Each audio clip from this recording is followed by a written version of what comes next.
Hello friends, ಎಲ್ಲರೂ ಹೇಗಿದ್ದೀರಾ? ಎಲ್ಲರೂ ಕೂಡ ಚೆನ್ನಾಗಿದ್ದೀರಾ ಅಂತ ಭಾವಿಸ್ತಾ ಇವತ್ತಿನ ವಿಡಿಯೋನ ಶುರು ಮಾಡ್ತೀನಿ.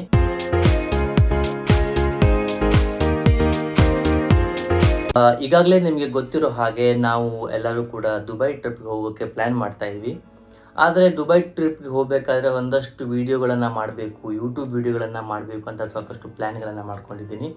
ಆದರೆ ಈ ಒಂದು ಯೂಟ್ಯೂಬ್ ವೀಡಿಯೋಗಳನ್ನು ಹಾಕೋದಕ್ಕೋಸ್ಕರ ಸ್ವಲ್ಪ ಕ್ವಾಲಿಟಿ ಇರುವಂತಹ ಕೆಲವೊಂದು ಮಟೀರಿಯಲ್ ನಮ್ಗೆ ಬೇಕಾಗುತ್ತೆ, ಯೂಟ್ಯೂಬ್ ಮಟೀರಿಯಲ್ ಬೇಕಾಗುತ್ತೆ. ಆ ಒಂದು ಮಟೀರಿಯಲ್ ಪರ್ಚೇಸ್ ಮಾಡಬೇಕು ಅಂತ ಹೇಳ್ಬಿಟ್ಟು ಆಲ್ರೆಡಿ ನಾವು ಬರ್ಕಾಗೆ ಹೋಗಿದ್ವಿ. ಬರ್ಕಾದಲ್ಲಿ ಬಟ್ಟೆ ಕೂಡ ಶಾಪಿಂಗ್ ಮಾಡಬೇಕಿತ್ತು, ಬಟ್ಟೆ ಕೂಡ ಶಾಪಿಂಗ್ ಮಾಡಿದ್ವಿ. ಜೊತೆಗೆ ಕೆಲವೊಂದಷ್ಟು ಮಟೀರಿಯಲ್ಗಳನ್ನು ಪರ್ಚೇಸ್ ಮಾಡಬೇಕಿತ್ತು. ಅವೆಲ್ಲವನ್ನು ಕೂಡ ನಾವು ಇವಾಗ ಪರ್ಚೇಸ್ ಮಾಡಿದ್ದೀವಿ. ನಾನು ಏನೇನು ಪರ್ಚೇಸ್ ಮಾಡಿದೆ ಅದೆಲ್ಲವನ್ನು ಕೂಡ ನಿಮಗೆ ಎಕ್ಸ್ಪ್ಲೇನ್ ಮಾಡಬೇಕು ಅಂತ ಇದ್ದೀನಿ. ಅದಕ್ಕೋಸ್ಕರ ಈ ಒಂದು ವಿಡಿಯೋನ ಮಾಡ್ತಾ ಇದ್ದೀನಿ. ಮೊದಲನೇದಾಗಿ ಪರ್ಚೇಸ್ ಮಾಡಿರುವಂಥ ಐಟಮ್ ಬಂದುಬಿಟ್ಟು ಮೈಕ್. ಹೊಂದಿರೋ ಮೈಕ್ ಬಂದುಬಿಟ್ಟು ಇದೆ, ವೈರ್ಲೆಸ್ ಮೈಕನ್ನು ನಾನು ತೊಗೊಂಡಿದ್ದೀನಿ. ಯಾವುದೇ ಒಂದು ಬ್ರ್ಯಾಂಡೆಡ್ ಕಂಪ್ನಿದು ನಾನು ತೊಗೊಂಡಿಲ್ಲ. ಫಸ್ಟ್ ಸ್ಟಾರ್ಟಿಂಗ್ ಆಗಿರೋದ್ರಿಂದ ಒಂದು ಸಣ್ಣ ಅಮೌಂಟಿಂದ ನಾನು ಸಾಕು ತೊಗೊಂಡಿದ್ದೀನಿ. ನೋಡಿ, ಈ ಮೈಕ್ ಬಂದ್ಬಿಟ್ಟು ಈ ಥರ ಇದೆ. ಇದಕ್ಕೆ ಒಂದು ಬಾಕ್ಸ್ ಥರ ಕೊಟ್ಟಿದ್ದಾರೆ. ಬಾಕ್ಸಲ್ಲಿ 2 ಮೈಕ್ ಇದೆ. ಟೋಟಲ್ 2 ಮೈಕನ್ನು ಇವರು ನಮ್ಗೆ ಕೊಟ್ಟಿದ್ದಾರೆ. ಈಗ ನಾನು ಮೈಕ್ ಹಾಕ್ಕೊಂಡಿದ್ದೀನಿ, ಬ್ಲೂಟೂತ್ ಕೂಡ ಕನೆಕ್ಟ್ ಆಗಿದೆ. ಈಗ ವಾಯ್ಸ್ ಹೆಂಗೆ ಕೇಳಿಸ್ತಿದೆ ನಿಮಗೆ? ಮಾಡ್ಯುಲೇಷನ್ ಚೇಂಜ್ ಇದೆಲ್ಲ ಒಂದ್ಸಲ ತೋರಿಸ್ತೀನಿ.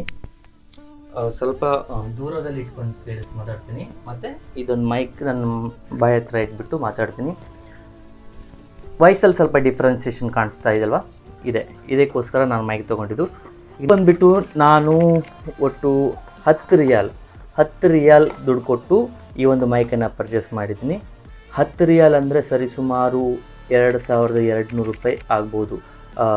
ಭಾರತದ ಕರೆನ್ಸಿ ಪ್ರಕಾರ ಹೋಗ್ಬೇಕಾದ್ರೆ ಇಂಡಿಯನ್ ರುಪೀಸಲ್ಲಿ 2200. ನಾನು ನೆಕ್ಸ್ಟ್ ತೊಗೊಂಡಿರೋ ಐಟಮ್ ಬಂದುಬಿಟ್ಟು ಗಿಂಬಲ್. ಎಸ್, ಯೂಟ್ಯೂಬ್ ವೀಡಿಯೋ ಮಾಡೋಕ್ಕೆ, ಸಿನಿಮಾಟೋಗ್ರಫಿ ಏನೇ ಒಂದು ವೀಡಿಯೋ ಮಾಡೋದಕ್ಕೆ ಈ ಒಂದು ಗಿಂಬಲ್ ಕೂಡ ತುಂಬಾ ಇಂಪಾರ್ಟೆಂಟು. ಇದು ಹೇಗಿದೆ ಅಂತ ನಿಮಗೆ ತೋರಿಸ್ತೀನಿ. ಈ ಥರ ಒಂದು ಬಾಕ್ಸ್ ಕೊಟ್ಟಿದ್ದಾರೆ. ಇದೂ ಯಾವುದು ಬ್ರ್ಯಾಂಡೆಡ್ ಅಂತ ತೊಗೊಂಡಿಲ್ಲ, ಯಾವುದೋ ಒಂದು ಕಂಪನಿ ತೊಗೊಂಡಿದೆ, ಎಲ್ಲ ಚೈನಾ ಮೇಡೆ. ಈ ಥರ ಬ್ಯಾಗ್ ಕೂಡ ಕೊಟ್ಟಿದ್ದಾರೆ. ಗಿಂಬಲ್ಲು ಇದೆ. ಗಿಂಬಲ್ ಓಪನ್ ಮಾಡಿ ನೋಡೋಣ.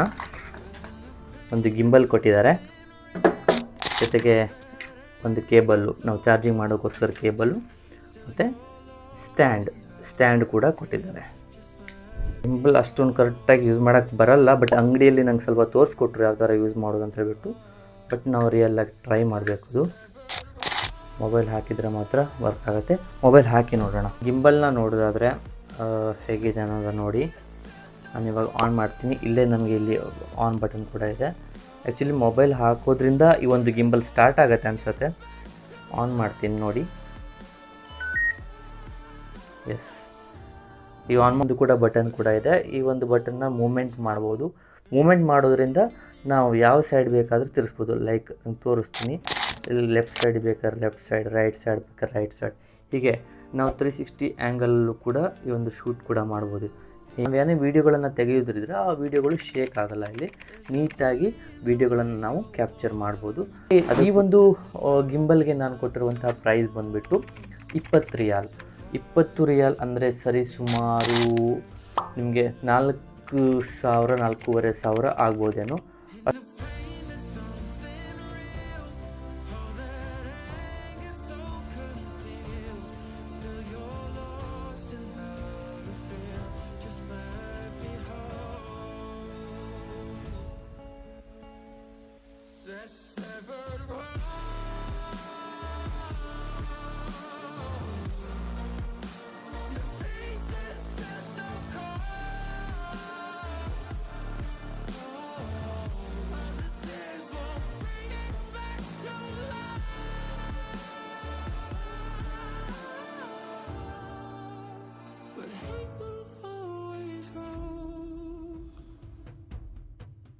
ನೆಕ್ಸ್ಟ್ ತೊಗೊಂಡಿರೋ ಮಟೀರಿಯಲ್ ಬಂದುಬಿಟ್ಟು ಶೂ.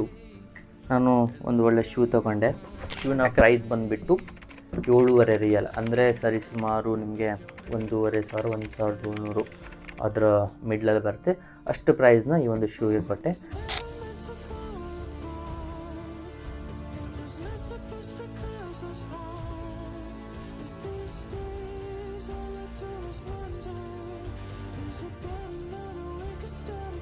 ಬಟ್ಟೆನೂ ಕೂಡ ತೊಗೊಂಡೆ. ಏನೇನು ಬಟ್ಟೆ ತೊಗೊಂಡು ತೋರಿಸ್ತೀನಿ. ನಿಮ್ಮನ್ನ ತಡೆದಿರುವವರು ಯಾರು? ತಗೊಂಡೆ, ಒಂದು ಶರ್ಟ್ ನಾನು ತಗೊಂಡೆ, ಹಾಗೆ ಮತ್ತೊಂದು ಶರ್ಟ್ ಕೂಡ ತಗೊಂಡೆ ಬೇರೆದು, ಇನ್ನೊಂದು ಶರ್ಟ್ ಕೂಡ ತಗೊಂಡೆ, ಹಾಗೆ ಒಂದು ಪ್ಯಾಂಟ್ ಕೂಡ ತೊಗೊಂಡಿದ್ದೀನಿ.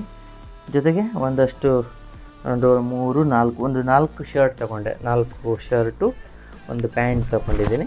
ಅಂದರೆ ನಾನು ದುಬೈ ಹೋದಾಗ ಅಲ್ಲಿ ಹಾಕ್ಕೊಳ್ಳೋಕ್ಕೆ ಒಳ್ಳೊಳ್ಳೆ ಬಟ್ಟೆ ಇರಲಿ ಅಂತ ಹೇಳ್ಬಿಟ್ಟು ಈ ಒಂದು ಬಟ್ಟೆನ ತೊಗೊಂಡೆ. ಟೋಟಲ್ ನನ್ನ ಶಾಪಿಂಗ್ ಪ್ರೈಸ್ ಬಂದುಬಿಟ್ಟು ಟೋಟಲ್ ಈ ಬಟ್ಟೆಗೆ ಮತ್ತು ಬೇರೆದಕ್ಕೆಲ್ಲ ಸೇರಿ ಟೋಟಲ್ಲು 30 ರಿಯಾಲ್ ಆಯಿತು. ಒಂದು ಗಿಂಬಲ್ಗೆ ಒಂದು 20 ರಿಯಾಲು, ಹಾಗೆ ಈ ಒಂದು ಮೈಕ್ಗೆ ಒಂದು 10 ರಿಯಾಲ್, ಟೋಟಲ್ 60 ರಿಯಾಲ್ ಆಯಿತು. ಸರಿ ಸುಮಾರು 60 ರಿಯಾಲ್ ಅಂದರೆ ಇಂಡಿಯನ್ ಕರೆನ್ಸಿ ಪ್ರಕಾರ ಹೇಳಬೇಕು ಅಂದರೆ 13,000 ಶಾಪಿಂಗ್ ಆಯ್ತು ನಂದು. ಇದಿಷ್ಟು ನಾನು ಶಾಪಿಂಗನ್ನು ಮಾಡಿದೆ. ದುಬೈ ಟ್ರಿಪ್ಪಿಗೆ ಹೋಗಬೇಕು ಅಂತ ಹೇಳ್ಬಿಟ್ಟು ಇವಿಷ್ಟು ಪ್ಲ್ಯಾನನ್ನು ಮಾಡ್ಕೊಂಡು ತೊಗೊಂಡಿದ್ದೀನಿ. ಅಂದರೆ ಬೇಸಿಕ್ ಐಟಮ್ ಏನೇನು ಬೇಕು ಅನ್ನೋದು ಕೂಡ ನಾನು ಯೋಚನೆ ಮಾಡ್ಕೊಂಡು ತೊಗೊಂಡಿರೋದು. ಅಂದರೆ ಅಂದರೆ ಫಸ್ಟ್ ಟೈಮ್ ಹೋಗ್ತಾ ಇರೋದ್ರಿಂದ ದುಬೈಯಲ್ಲಿ ಹೋದಾಗ ಯಾವುದೇ ರೀತಿಯಾಗಿರುವಂತಹ ತೊಂದರೆ ಆಗಬಾರ್ದು, ವೀಡಿಯೋ ಮಾಡೋದಕ್ಕೆ ಯಾವುದೇ ಪ್ರಾಬ್ಲಮ್ ಆಗಬಾರ್ದು ಅನ್ನೋಂಥ ಕಾರಣಕ್ಕೋಸ್ಕರ ನಾನು ಇದೆಲ್ಲ ಕೂಡ ಪರ್ಚೇಸ್ ಮಾಡಿದ್ದೀನಿ. ಯಾರೆಲ್ಲ ಸಬ್ಸ್ಕ್ರೈಬ್ ಮಾಡದೆ ನನ್ನ ಚಾನಲ್ನ ನೋಡ್ತಾ ಇದ್ದೀರಾ, ದಯವಿಟ್ಟು ಕೂಡ ನನ್ನ ಚಾನಲ್ನ ಸಬ್ಸ್ಕ್ರೈಬ್ ಮಾಡಿ, ಹಾಗೆ ಬೆಲ್ ಐಕನ್ನ ಕ್ಲಿಕ್ ಮಾಡಿ. ಇದರಿಂದ ನಾನು ಹಾಕುವಂಥ ಯಾವುದೇ ವೀಡಿಯೋಗಳು ನಿಮಗೆ ನೋಟಿಫಿಕೇಷನ್ ಬರುತ್ತೆ. ಈ ಮೂಲಕ ನೀವು ನನಗೆ ಸಪೋರ್ಟ್ ಮಾಡ್ದಂಗೆ ಕೂಡ ಆಗುತ್ತೆ. ದಯವಿಟ್ಟು ಕೂಡ ಈ ರೀತಿಯಾಗಿ ಸಪೋರ್ಟ್ ಮಾಡಿ. ಹಾಗೆ ಮುಂದಿನ ವೀಡಿಯೋದಲ್ಲಿ ನಾನು ಮತ್ತಷ್ಟು ಕಂಟೆಂಟ್ಗಳೊಂದಿಗೆ, ಮತ್ತಷ್ಟು ವಿಚಾರಗಳೊಂದಿಗೆ ಮತ್ತೆ ಸಿಗ್ತೀನಿ. ಅಲ್ಲಿವರೆಗೂ ಟೇಕ್ ಕೇರ್, ಬಾಯ್ ಬಾಯ್.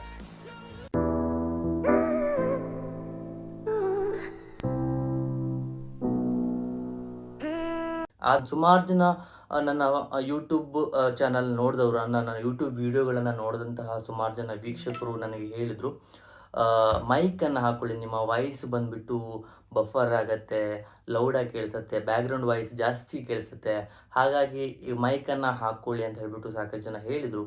ಹಾಗಾಗಿ ಮೈಕನ್ನು ಪರ್ಚೇಸ್ ಮಾಡಬೇಕು ಅಂತ ಡಿಸೈಡ್ ಮಾಡಿಕೊಂಡು ಫೈನಲಿ ನಾನು ಒಂದು ಮೈಕನ್ನು ಪರ್ಚೇಸ್ ಮಾಡಿದ್ದೀನಿ.